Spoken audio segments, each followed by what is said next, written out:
Olá, aluno. Espero encontrá-lo bem. Que bom que você está assistindo esse vídeo.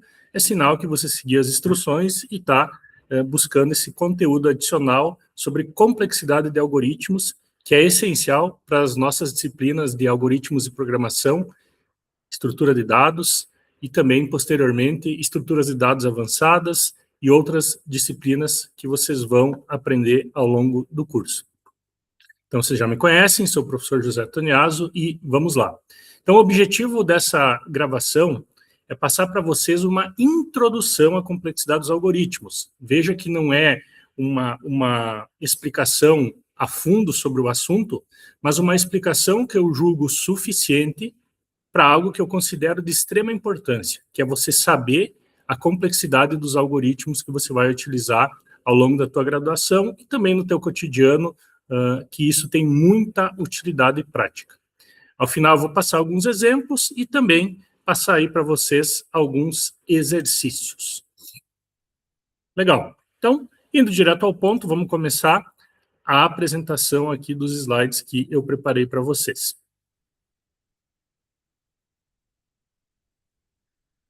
Legal. Deixa eu inverter aqui a tela. Muito bom. Então, complexidade de algoritmos. O que você tem que pensar? Inicialmente, você aprendeu como resolver um problema. Dadas as entradas, qual o processamento para chegar até as saídas de um determinado problema. E cada vez que você testa o problema, ou seja, cada execução, nós chamamos de instância do problema. Então, por exemplo, você deseja lá descobrir se um número é par ou ímpar. A primeira instância é o 7, deu ímpar. A segunda instância, você testou com o valor 8, deu par. E assim sucessivamente. Cada uma dessas execuções é uma instância do problema. E, independente de quantas vezes você execute, um algoritmo é considerado correto se, a partir de todas as instâncias de problema executadas, ele chegou, dadas as entradas, às saídas esperadas. Esse é o conceito fundamental de algoritmos. Depois você aprende alguns aspectos como indentação de código, comentar, deixar o código claro, separar o código em funções. Então, os assuntos básicos que normalmente são ensinados na disciplina de fundamentos. Acontece que, na prática, agora você precisa subir um pouco o nível. Você precisa se preocupar em: este meu algoritmo é bom ou ruim no que realmente importa, que é a sua performance, o seu desempenho. Então, hoje, computacionalmente, os recursos mais preciosos é o processador e a memória. Ou seja, processador é velocidade, velocidade eu estou falando de tempo de execução, e memória é espaço, o quanto que um algoritmo vai ocupar de memória, dependendo do seu tamanho. Então, se vocês olharem a imagem aí do slide, vocês estão vendo o N. O que é esse N? Esse N é a instância, o tamanho da instância daquele problema. Então, dado um vetor de 10 elementos, eu quero achar um elemento lá dentro. Então, o meu N é 10. Se o meu vetor for 50, o meu N é 50. Se o meu vetor tiver 1 milhão de posições, o meu N é 1 milhão. E aqui que reside a importância do negócio. Quando você faz os códigos básicos, normalmente você testa com valores pequenos. Mas a prova do desempenho em termos de tempo e espaço de um algoritmo, ela se dá quando esse N cresce. E cresce de maneira satisfatória para estressar o algoritmo ao limite. Então, isso é o que a gente chama de grandeza assintótica.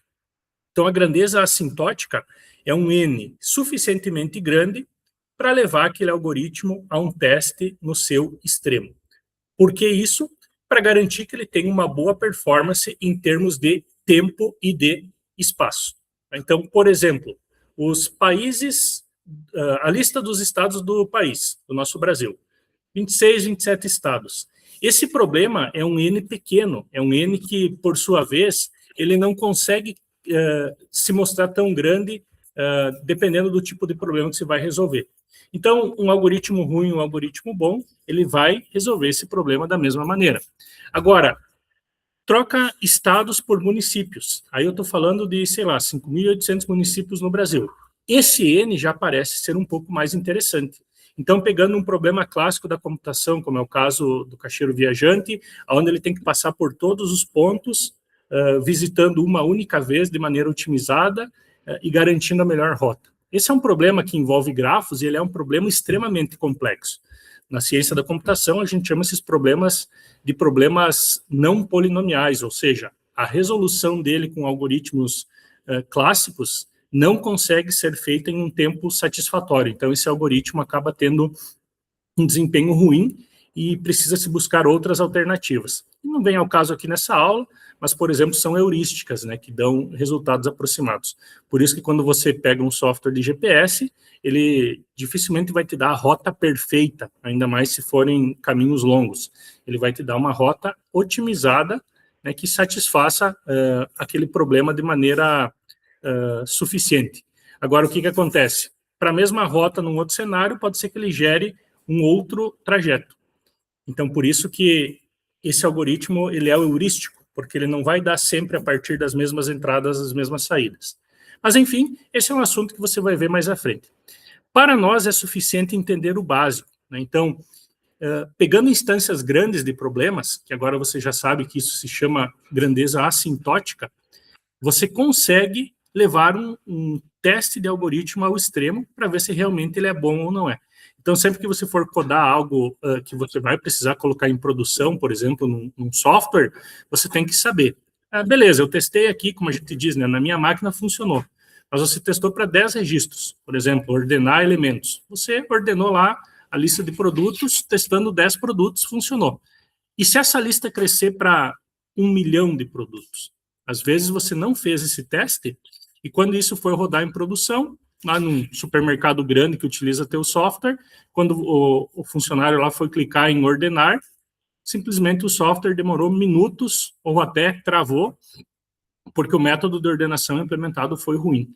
Então, esse bom ou ruim do ponto de vista de tempo e espaço é um assunto abordado em análise da complexidade de algoritmos, que é o assunto dessa aula, um assunto extremamente relevante. Para quem é da ciência da computação, existe uma disciplina específica de análise e complexidade de algoritmos, onde além de ver todo esse universo de teoria que eu estou explicando, vocês também vão aprender técnicas de programação para tentar resolver problemas complexos, mas para nós é suficiente conhecer o básico, tá? Então, conforme eu falei, em ciência da computação, a análise assintótica é um método de descrever o comportamento de limites.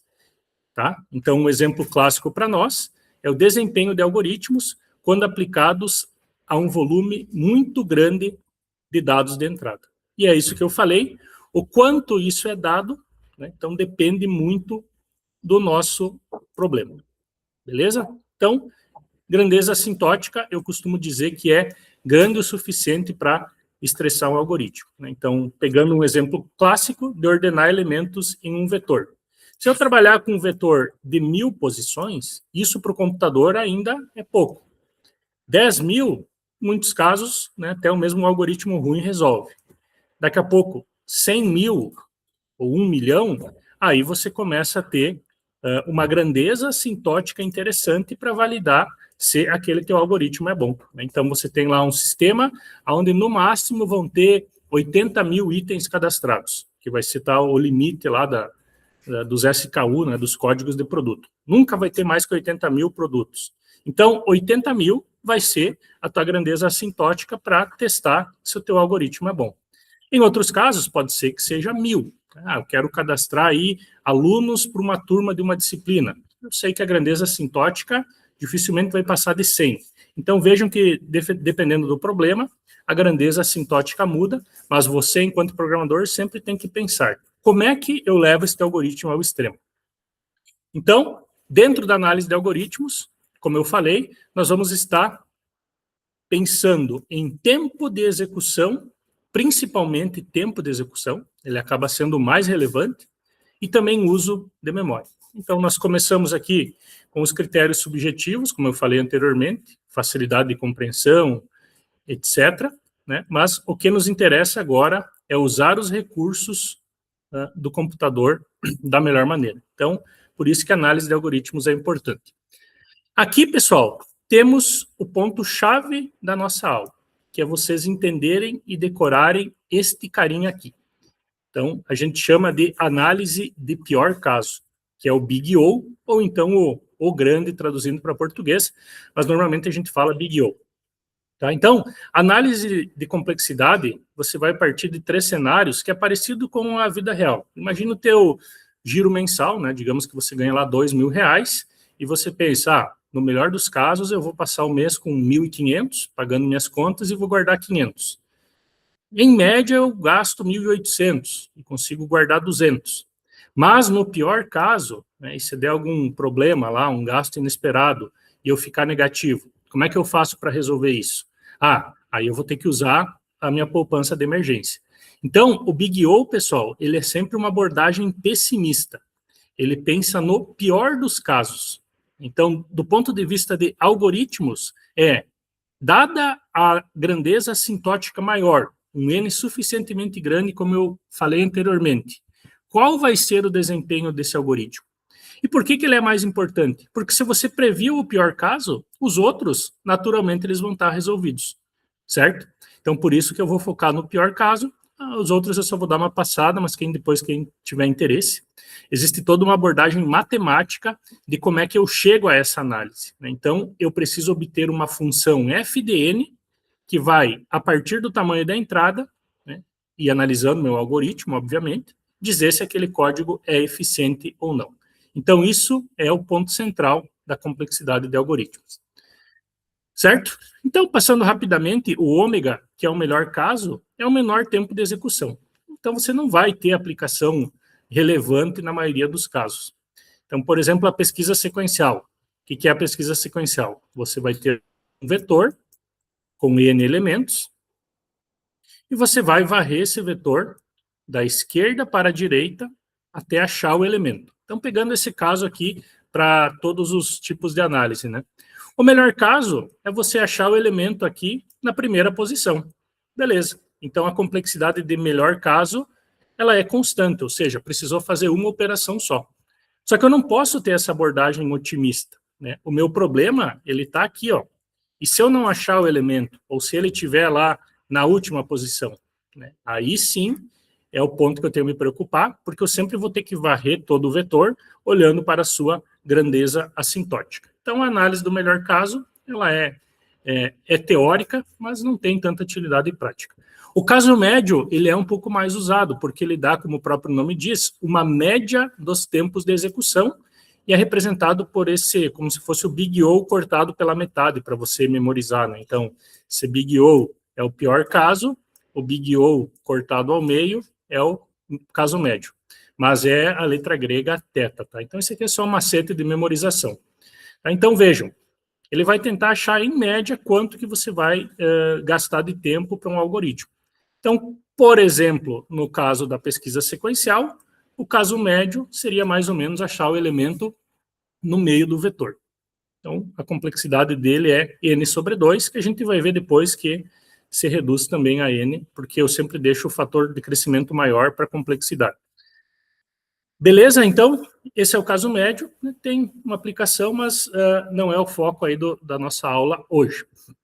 Então, nós vamos olhar, pessoal, para o Big O, né? Então, a letra grega aí, o ômicron, então é o O maiúsculo, para resumir, né? E a gente costuma falar de Big O. Então, vocês sempre vão ver alguma coisa nesse sentido. Big O, abre e fecha parênteses, e aqui dentro a grandeza, né, dependendo da sua classe de complexidade, certo? No caso da pesquisa sequencial, eu quero olhar para todos os casos qual que vai ser o maior tempo de execução possível. Então, se eu começo da esquerda para a direita, o maior tempo de execução vai ser quando eu precisei percorrer todo o vetor. Então, imagina lá um vetor de 1.000, 10.000, 100.000, 1 milhão de posições. O meu Big O vai ser esse N aqui, certo? Então, como é que eu expresso essa grandeza? Dessa maneira. A complexidade da pesquisa sequencial para o pior caso é Big O N. Então, é assim que você lê aqui, ó, Big O N. E essa grandeza aqui, a gente vai ver que o nome dela é linear, mais para frente vocês vão ver. No pior caso, será necessário visitar todos os N elementos do vetor até encontrar. Então, Então, como eu falei, abordagem pessimista. Então, pessoal, sempre que você, enquanto programador, escrever algo, você vai ter que saber se aquele teu código é bom ou ruim. Então, perceba como você sobe um nível de entendimento. Bacana? Então, sabendo que esse Big O aqui é N, o que vai acontecer? Mesmo sem escrever uma única linha de código, eu já consigo verificar se isso aqui é bom, se é aceito para minha aplicação ou é ruim. Certo? Então, sem rodar o código, sem testar, né, matematicamente falando, eu já consigo comprovar se ele é bom ou se ele é ruim. Muito bom. Então, essa notação Big O, né, ela depende muito desse tamanho de entrada, como eu estava explicando, e ela sempre vai levar em consideração o pior caso de execução para tempo e espaço. A gente costuma abordar primeiro o tempo, mas o espaço também é importante. A análise de algoritmo em si, pessoal, assim, eu vou passar de maneira muito breve, como saber qual é a complexidade do teu código, ele é um assunto que demanda um pouquinho mais de tempo. A parte básica é fácil, mas tem alguns pormenores que são um pouco mais complicados e deixa isso para dentro da disciplina. Mas o que acontece? Olha que interessante. Imagine que você olhou um código aqui, por exemplo, com 3 funções, né, com 3 partes. E aí você mediu a complexidade e chegou a 10n na 3 mais 4n menos 10. Então, como vocês sabem, né, isso aqui é um polinômio. Então, por isso que a gente fala na complexidade de algoritmo, dos algoritmos que conseguem resolver em tempo polinomial e os algoritmos que não conseguem resolver em tempo polinomial. Por isso que a gente fala polinomial não determinístico, ou seja, você não consegue uma solução polinomial para esse caso. Pelo menos isso aqui ainda não foi provado, se P é igual a NP ou não, e é um problema em aberto dentro da ciência da computação, lá no Prêmio Millennium, que até paga um bom dinheiro para quem provar ou não provar, ou provar que isso é verdade ou que isso não é verdade. Certo? Então, vejam, a partir do momento que eu chego na análise do algoritmo, né, aí o que eu tenho que olhar? Olha só, à medida que n aumenta, o termo cúbico começa a dominar. Isso aqui vocês podem fazer uma continha no papel. Se o teu n for 2 entradas, então aqui vai dar 2 na 3 dá 8, vezes 10, 80, mais 8 menos 10. Então, tu já percebeu que mesmo com n2, esse cara aqui é o que demanda maior unidades de processamento, que é 80. Legal? Deixa eu só conferir se está tudo ok com a gravação. Continuei na chamada. Muito bom. Certo, pessoal? Então, essa grandeza aqui, ela é crescente e, obviamente, matematicamente falando, quem cresce mais é o termo aqui de maior grandeza, que no meu caso é o n na 3. Bacana? Então, sempre guardem isso. E aí, qual é o macete aqui, né? Eu até brinquei, mas já falei sobre isso, né? A grandeza assintótica é uma grandeza grande, né? Ou seja, dependendo do problema, ela muda. Suficiente para testar o algoritmo ao limite.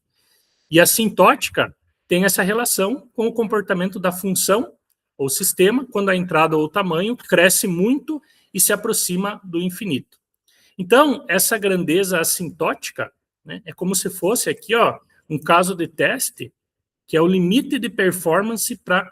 Qual é o limite da performance para estressar esse algoritmo? Então, esse é o comportamento assintótico. E aí, como é que você chega na análise final? Olhando, por exemplo, para qualquer expressão, o que você vai fazer? Olha que interessante, isso aqui parece contraintuitivo, mas faz sentido. Desprezar constantes aditivas ou multiplicativas. Então, por exemplo, se você tem lá uma parte que é 3n, você reduz para simplesmente n. Mas por que isso? Se o teu n é 10, 10 para 30, né, computacionalmente falando, não é nada. Da mesma maneira, se o teu n é 1000, 3000 e 1000, pensando em processamento computacional, não faz tanta diferença, certo? E isso fica mais evidente quando você tem, por exemplo, isso aqui, ó, n quadrado mais n.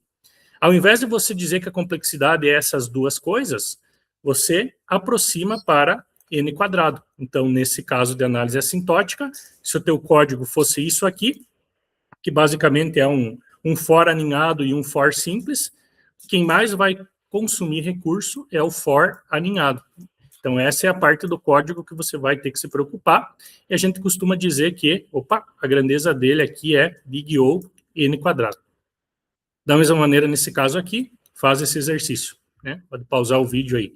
Então, você despreza aditivo, que é a 9, despreza a multiplicativa, que é o 4, então você teria aqui n na 3 mais n, e aí você aproxima, né, para a maior grandeza, então esse caso aqui seria n ao cubo. Bacana? Então vejam como é simples você chegar na grandeza final. Bom, só tem que prestar atenção numa coisa, tá, pessoal? Quando você tem multiplicação, é quando você está pegando duas partes distintas do código com complexidade. Então, quando você tem multiplicação, você multiplica uma pela outra. Então, se a tua complexidade aqui é n na 2 multiplicado por n na 3, a tua complexidade não pode ser reduzida para n na 3. Ela vai ser n na 6. Então, essa aqui é a parte importante que você tem que cuidar. Beleza? Para os demais casos, tranquilo. O FDN, a Big O vai ser o próprio FDN. Se você tiver uma constante multiplicando, por exemplo, aqui 2 na n, a Big O vai ser n. Se você tiver duas somadas, então n mais n na 2, aí aqui é diferente da multiplicação. Você pode reduzir para n na 2. Se você tiver duas grandezas, aqui é duas grandezas iguais, né? N na 2 e n na 2, aí sim. Se você tiver duas grandezas f e g distintas, né? N na 2 mais n na 3, aí é o maior delas, né? Que no caso aqui seria n na 3. Beleza? Então, é um processo simples para você sempre olhar para aquela parte do algoritmo que tem maior grandeza. Tá? Então, aqui um exemplo bem tranquilo de como é que você olha um determinado código. Vejam que a essência desse código aqui, ó, são 3 for aninhados, onde aqui dentro você faz atribuições para 3 variáveis. Isso aqui é para algoritmo para cálculo de matrizes, né? E aí aqui, ó, você precisa saber o menor do A e do B mais C. Então, eu chamo uma função. Então, todo este código 1 aqui, ele vai ser somado com esse código 2 ou multiplicado se ele estiver repetindo, como é o caso aqui da repetição. Então, você começa pela parte menor. Você olha, qual é a complexidade deste código aqui? Aí aqui eu passo para vocês como é. Então, você tem um teste, que é uma unidade de operação, e um retorno. Então, você vai gastar aí 2 ou 3 unidades, então esse cara aqui não é problema para o teu código. Olhando para o Floyd Warshall aqui, que é a parte principal, qual é a complexidade? Vamos vendo aqui do lado. Ó. 1 mais 1, deixa eu limpar aqui para ficar mais fácil. Enfim.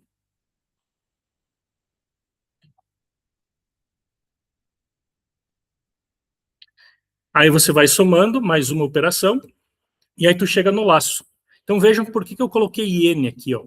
Porque é n vezes o k itera de 0 até n. Então, se ele itera até n, e esse n é o tamanho da entrada, é n vezes. E automaticamente abaixo, tu tem de novo o i de 0 até n, então é n de novo. E o j, novamente, j é 0 até n. Então, vai ficar n vezes n, que para qualquer bom entendedor já entende que isso aqui vai dar n ao cubo, né? E dentro aqui são operações constantes, e quando você chegar aqui, você sabe que esse cara gasta 3 unidades. Então, ele não é um problema. Se esse cara aqui, por exemplo, tivesse um for, ele seria n. Se ele tivesse 2 for, seriam n ao quadrado. E aí tu teria n ao quadrado vezes n ao cubo, que daria uma complexidade maior. Mas como é constante aqui, né, tá tudo certo nessa parte de código, então qual é a complexidade final? Você soma tudo, ó. Então, são 3 operações, mais n vezes n, mais 6 operações constantes. E aí você obtém 3 mais 6 na n ao cubo. E conforme a gente entendeu antes, a minha complexidade de pior caso é n na 3. Então, vejam que para algoritmos sequenciais, saber a sua complexidade não é difícil, né? Quando que às vezes é um pouco mais difícil de você obter a complexidade?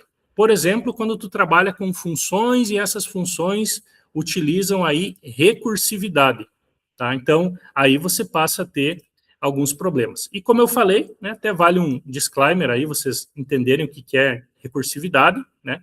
Que aí você tem que trabalhar com análises separadas, complexidade da base, do núcleo, da recursão e sua profundidade. Então, nós não vamos se preocupar com isso, porque o objetivo aqui, pessoal, é você entender o assunto e saber lá, olhando um determinado algoritmo, se ele é bom ou ruim. Então, por exemplo, qual a complexidade do fatorial recursivo? Depois, se alguém quiser entender, mas nesse caso, ele é N. Se você, por exemplo, fazer o Fibonacci recursivo, você vai ver que ele vai ter uma complexidade muito maior, porque ele recalcula o Fibonacci conforme desce na árvore de recursão. Mas esse não é o assunto principal dessa aula de hoje. Aqui sim, classes de complexidade, você precisa ter isso em mente, né? Se você decorar, melhor ainda. Neste slide, quanto mais para baixo, mais complexo é o teu código. Então, quando você tem complexidade constante, que a gente escreve Big O1, quando você tem complexidade linear, quando você tem aqui a complexidade logarítmica ou n-logarítmica, que é a log linear, quando você tem a complexidade quadrática, cúbica, até aqui dá para dizer que o teu algoritmo tem uma boa performance. Agora, o problema reside nesses caras aqui, né? Então, complexidade exponencial e fatorial. Então, quando você tem 2 na n, quando você tem aqui n fatorial, aí é um problema. Beleza? Então, normalmente aqui você tem os problemas P e aqui você tem problemas NP. Não generalizando. E aqui no gráfico fica bem claro, né? Olha, a exponencial e a fatorial estaria ainda mais aqui para o lado, né? Então, esses problemas para cá, nessas classes de complexidade, são problemas que você resolve, mesmo com N grande, em um tempo aceitável, né? E a complexidade quadrática, a própria cúbica aqui, dependendo do tamanho da instância, é aceitável. Mas se tu tiver, por exemplo, um N na 4 e uma instância muito grande, pode ser problemático. Essa brincadeira aqui vocês podem até fazer no Excel, montar uma tabelinha e gerar gráficos tipo esse, comparando tamanhos diferentes de N. Vocês vão ver lá gerando um gráfico, que legal que fica. E rapidamente aqui uma explicação de cada um, eu não vou me deter muito nisso, porque eu já falei, né? Então, constante é uma operação, um if, uma atribuição, então isso aqui é uma unidade de processamento computacional. O N é quando a gente fala de linear, né? Então é quando você tem que iterar sobre cada elemento de uma entrada. Então, por exemplo, um laço de repetição para ler alguma coisa. O log de N que é interessante, tá? Aí que entram técnicas de algoritmo avançadas, quando você divide o problema. Então, por exemplo, a pesquisa binária, né, vocês vão aprender que, ao invés da lógica da pesquisa sequencial, eu ordeno o vetor, comparo com o elemento do meio, e se o elemento que eu estou buscando é menor, eu só considero essa metade do vetor, e se o elemento é maior, eu só considero essa metade do vetor. Então, esse núcleo aqui do algoritmo, aonde ele divide o tamanho a cada iteração, faz com que a cada ciclo de repetição o meu problema seja quebrado pela metade. Então, faço uma conta da pesquisa sequencial para 1000 elementos, ele vai percorrer 1000 vezes, e se eu trabalhar com a pesquisa binária, a primeira iteração 1000, depois 500, 250, 120, arredondando 120, 60, 30, 15, 7, 3, 1. Então, vejam que com 10, 12 operações, eu faço a pesquisa binária num vetor. Ou seja, o log de n é eficiente. E o n log de n é quando você também precisa depois iterar linearmente algumas vezes. Então, por exemplo, numa ordenação merge sort, onde eu vou quebrando o vetor pela metade, mas no final, né, então eu vou quebrando aqui o vetor pela metade, então aqui eu teria uma complexidade log de n, não vou entrar nesse detalhe, mas quando você precisa juntar todo o vetor de novo, você tem n nessas funções aqui. Então, você sabe, pelo que a gente aprendeu, que a complexidade dele vai ficar n log dn. Então, essa complexidade acontece bastante com vários tipos de algoritmos que resolvem vários problemas, e ela é considerada muito boa, tá, pessoal? Então, n log de n é bom também, porque a grandeza log de n, como vai sendo dividida, ela puxa esse crescimento do n para baixo, como vocês viram lá no gráfico. E aí aqui é do exemplo anterior, né? Então, por exemplo, aqui, ó, eu itero até o tamanho do vetor em 2 laços, então esse cara aqui vai ser n vezes n. Então, a complexidade de pior caso aqui é n quadrado, certo? Se você tiver 3 laços alinhados, complexidade cúbica aqui, ó. Então, eu tenho 3 loops, como é o exemplo anterior, eu sei que ele é n na 3. E aqui é os caras que já não são tão bons. Então, é o que a gente chama, por exemplo, quando tu resolve um problema de força bruta. Quebra de senha. Eu vou testar todas as permutações possíveis das strings para descobrir a senha. Obviamente, é um problema de força bruta que vai demorar muito tempo para ser resolvido, porque a complexidade dele é ruim. Então, isso tem 2 vieses. O positivo é que, sabendo que quebrar senha é difícil, eu posso criar um algoritmo de criptografia, né, sabendo que ninguém vai conseguir quebrar a senha. E ele é ruim se você escrever um código exponencial e colocar em produção achando que vai ser bom. Aí, por exemplo, tu testa aqui, testei na minha máquina para varrer, pode ser até com estados, 3 estados. São 8 operações, o computador resolve. Agora faz 2 na 27 para ver quanto que dá. Então, olha como a complexidade exponencial, ela explode, ela cresce muito rápido, certo? Então, se você trabalhar com algum código e a complexidade dele for essa, tenha bastante cuidado, porque se a tua grandeza assintótica for alta, esse código simplesmente não vai rodar. Tem até um quadrinho que mostra isso aqui. E o n fatorial, pior ainda, né? É só você olhar o crescimento do fatorial, que, por exemplo, é a complexidade clássica do caixeiro viajante, que é encontrar a rota mínima para visitar várias cidades sem repetir. Então, aqui, ó, ele é considerado um problema NP e você não consegue resolver em tempo polinomial, por isso que, como eu falei antes, tem que acabar utilizando heurísticas. Para vocês entenderem isso na prática, se você pegar lá um computador e medir quantos segundos ele leva para fazer uma operação e colocar as classes de complexidade em tabela, né, olhem só que bizarro. Para 16 entradas, todos os computadores, todas as grandezas, vamos dizer assim, que são aceitáveis até aqui. Mas quando tu vai para o n na 3, opa, já consumiu. E nesses caras aqui, olha que bizarro, ó, olha a diferença de tempo.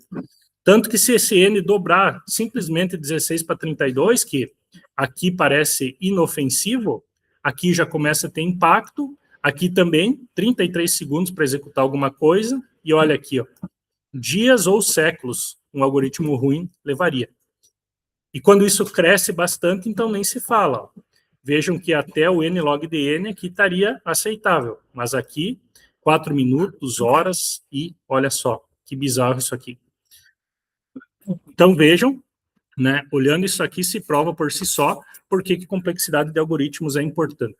E por que uma classe é boa ou ruim? É porque você olha para o próprio comportamento matemático. Enquanto o logaritmo tem este padrão de crescimento, ou seja, quanto maior o tamanho x aqui, que seria o meu n de entradas, mais isso aqui estabiliza, enquanto que o exponencial, o fatorial, é o contrário. Quanto mais cresce o n, mais ele sobe, se tornando impraticável. Então, a matemática prova a complexidade de algoritmos.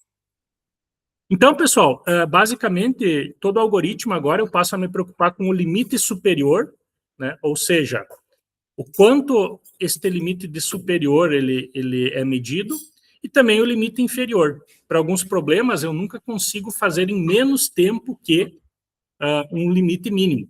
Um exemplo bem clássico é a multiplicação de matrizes, né? Então, normalmente, qualquer algoritmo básico multiplica matrizes com n na 3. Aí, o desafio dos pesquisadores é tentar reduzir. Só que você nunca vai conseguir fazer menos que n na 2, porque uma matriz ela já é 2 por 2 dimensões, então o n na 2 é natural para ler a entrada. Então vejam que depois de muitos estudos, né, por exemplo, tu tem o algoritmo de Coppersmith-Winograd, que ele está na casa de 2.376. Então, até os autores, eles comparam com o recorde olímpico, né? 100 metros rasos. Qualquer milissegundo que tu diminui, já faz toda a diferença, né? Então, é isso que acontece em vários problemas da computação, porque se imagine isso aqui num chip de computação gráfica, né? O quanto o 3 para o 2 no N na 2.376 é mais eficiente. Tá? Então, esses assuntos eles são extremamente úteis dentro da ciência da computação, para algoritmos melhores, para hardwares melhores e assim por diante. E como eu falei, multiplicação de matriz, como a matriz é, né, duas linha e coluna, você não consegue baixar de N na 2. Pelo menos ninguém conseguiu provar. Então, no melhor caso aqui, seria N na 2. Então, viram que assunto interessante, né? Beleza? Então, aqui de novo, né, uma simulação de crescimento. Já falei isso lá no outro slide. E aí vejam, né? O tempo de execução de um algoritmo para uma determinada entrada, ou seja, para a instância de um problema, ele pode ser medido pelo número de operações que ele executa, conforme a gente aprendeu. E essa medida vai fornecer um nível de detalhamento, né? E eu consigo provar que o algoritmo é bom ou ruim, mesmo sem rodar esse algoritmo. Bacana? E aí aqui um breve resumo, de novo, das complexidades, com uma pequena explicação. Então, vejam aqui o constante, o log de n, o n log de n. Então, né, todos eles aqui, ó, têm boas complexidades. Né? E até aqui, mais ou menos, eu estou falando de bons algoritmos. O problema reside nessas complexidades aqui, ó, que é o polinomial, exponencial, né? Um polinomial aqui muito grande, como eu falei, né? Um n na 6, n na 7, né? Então, n na 3, n na 4, né? Para n pequeno aqui, resolve. Agora, tu tem que cuidar. Eu tenho lá 10 alinhamentos de laço e entradas grandes, esse código não vai performar. E daqui para baixo, então, nem se fala, né? Aqui é horrível, tu vai ter que partir para outras soluções, usando heurísticas, qualquer outra coisa para resolver essa categoria de problema complexo. Bacana? Então, aqui um pequeno exemplo, né? Tentem resolver isso aqui, ó. 2 algoritmos A e B. Um você viu que a complexidade é 8n na 2 e o outro é n na 3. Então, aqui você olha, né? Ah, esse cara aqui demora mais. Na verdade, não. Aí a pergunta é, qual o maior valor de n para que o algoritmo B seja mais eficiente que o algoritmo A? E aqui você faz uma igualdade matemática, né? E aí você vai perceber que quando n for 8, tu tem 8 vezes 8, 64, vezes 8, e aqui também, 8 vezes 8, vezes 8, esses dois caras se equivalem para o N8. Então, isso prova a grandeza assintótica. Para o N8 ou menos, esse cara aqui vai embora, seria igual ou mais performático que esse cara, mas em diferença de milésimos de segundo. Agora, quando o N cresce, pega aqui o N20, por exemplo, aqui eu teria 400 vezes 8 e aqui eu teria 20 ao cubo, aí a diferença já é bizarra. Então, qual seria a resposta? Do ponto de vista assintótico, o algoritmo A terá melhor performance, a exceção é se a grandeza assintótica for 7 ou menos, o que normalmente aqui vai ser improvável. Bacana? E para fechar, professor, onde é que eu uso isso na prática? Olha que interessante, ó. A maioria dos algoritmos que você vai ler, a galera coloca qual é a grandeza. Então, pega um que você já conhece, que é o array, ou o vetor. Então, aqui eu tenho a grandeza de tempo, e aqui do ladinho o autor também colocou grandeza de espaço, e vejam, ó, ele coloca a média, que não nos interessa tanto, ó, então vejam que aqui é o θ, e aqui que me interessa, ó, qual é o pior caso para eu fazer operações sobre as estruturas de dados mais básicas que eu conheço. Então, pego o vetor, ó. O vetor, para acessar um elemento é 1, então é de boa. Para buscar com pesquisa sequencial é n. Para inserir numa determinada posição é n. Para deletar numa determinada posição é n. E para eu trabalhar no pior dos casos, em uso de espaço, eu vou ter que carregar todo esse vetor para a memória. Então, vejam que todas as complexidades de pior caso aqui são boas. E a não ser que o meu n seja muito, muito grande para carregar todo o vetor em memória, trabalhar com vetor não é complexo. E da mesma maneira vale para o que a gente está estudando aqui, ó. Pilhas, filas, listas encadeadas. Então vejam, ó, N, 1, N. Então são estruturas de dados lineares, né, normalmente representados por arrays. Então aqui está tranquilo. E aqui você tem outras estruturas de dados, quando você tem problemas maiores, que elas melhoram ainda mais, vejam, logDN, aqui no caso das hash tables, árvores B, árvores preta e branca, árvores AVL, que são assuntos de terceiro período. Então, aqui, ó, por exemplo, essas estruturas mais avançadas conseguem otimizar a resolução de problemas mais complexos. Então, partindo do ponto de vista de estrutura de dados, vejam que a complexidade de algoritmos aqui protege o uso dessas estruturas, por isso que a gente estuda. E, em paralelo, vocês vão estudar lá métodos de ordenação, que alguns métodos de ordenação que a gente chama de quadráticos, eles estão aqui. Para valores grandes, eles já não são tão performáticos, enquanto existem métodos de ordenação que vão ficar lá na classe logDN, ou então nlogDN, e aqui, por exemplo, que residem os métodos de ordenação eficientes. Se você quiser pesquisar, olha lá, por exemplo, a complexidade do bubble sort, que é a ordenação por bolha, versus a complexidade do quick sort, que é um dos métodos de ordenação mais eficientes e relativamente simples que a gente tem. E aí você consegue ver como você usa isso no teu dia a dia. Bacana, galera? E aí, por fim, fica aí a critério de cada um pausar o vídeo e fazer estes exercícios que eu deixei aqui. Eu entendo que a aula foi boa, né? Um conteúdo muito rico, como eu falei, e agora está com você fazer um resumo, revisar e responder essas perguntinhas aqui, que com certeza a gente vai levar para a aula, e eu vou pedir para vocês aí, se conseguiram fazer, se tem dúvidas, porque é um assunto que eleva o teu nível, né, de um simples programador que escreve um código, agora para um programador que escreve um código e analisa a sua complexidade. Beleza? E uma outra atividade prática aqui, por exemplo, pesquisar alguns algoritmos clássicos e dizer qual é a sua complexidade, se é bom ou não. Então, outra atividade aí para vocês formalizarem o conhecimento. A última aqui é só uma atividade de implementação, tentar implementar o seu método de ordenação, que fica aí como desafio. Beleza, pessoal? Então, eu acho que o objetivo da aula aí, a princípio, foi cumprido, tá? Eu agradeço fortemente a atenção. Espero que você tenha compreendido. Se não compreendeu, pode assistir de novo, pode buscar outras bibliografias.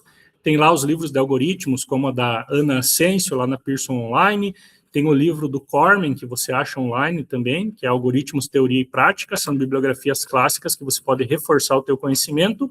Mas eu tenho certeza que, entendendo isso aqui, você vai mudar a maneira como você olha código. Ele é um conteúdo fundamental e essencial para você entender algoritmos de programação. Legal? Muito bom. Se você chegou até aqui, legal, feito superior. Mostra que você está comprometido não só com a disciplina, mas com o teu aprendizado, né? Feito superior e continua nessa pegada. Então, um abraço do professor Toniaso e até a próxima.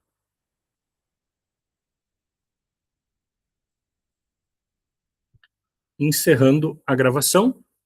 Até mais.